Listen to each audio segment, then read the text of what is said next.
General Mr. Tadamichi Yamamoto for his informative briefing and tireless efforts of UNAMA.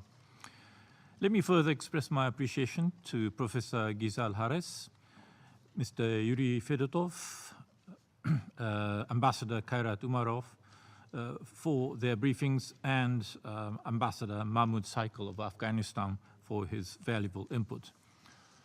Japan welcomes the successful convening of the Geneva Ministerial Conference on Afghanistan held in November, co-hosted by the UN and the government of Afghanistan.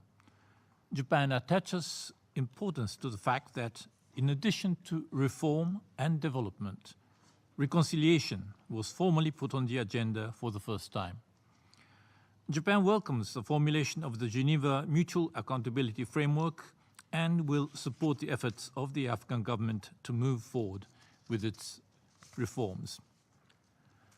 Japan would like to pay its deepest respect to the citizens of Afghanistan for their determination and courage in casting their votes in the parliamentary elections in October, in spite of the difficult security situation they faced.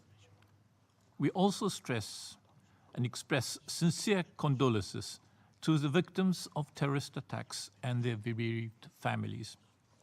Free and fair elections are the backbone of democracy, and Japan expects that the Afghan government will review the results and challenges that surfaced at the parliamentary elections and take every possible measure for the upcoming presidential election scheduled for next April.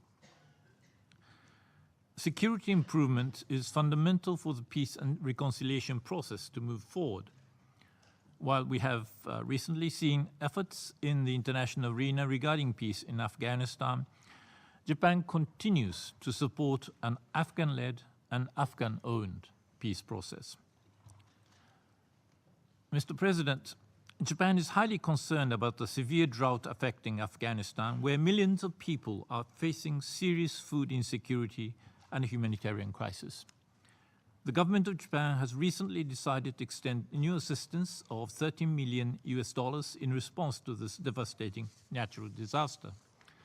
Moreover, understanding the agricultural sector and rural development as key sectors for Afghanistan's development and essential for enhancing resilience to droughts, Japan provided approximately $15 million this year to improve irrigation and infrastructure and water management.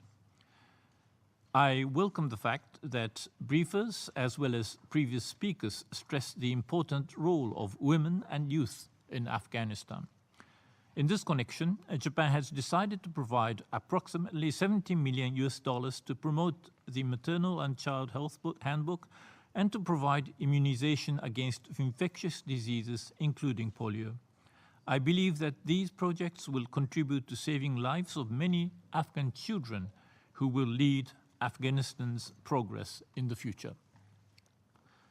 Mr. President, we are at an important and decisive juncture as we near the halfway point of the transformation decade. We should build on what has already been achieved, and Japan stands ready to participate and discuss with the international community and, of course, the Afghan government on the way forward for Afghanistan to become truly self-reliant. I thank you, Mr. President.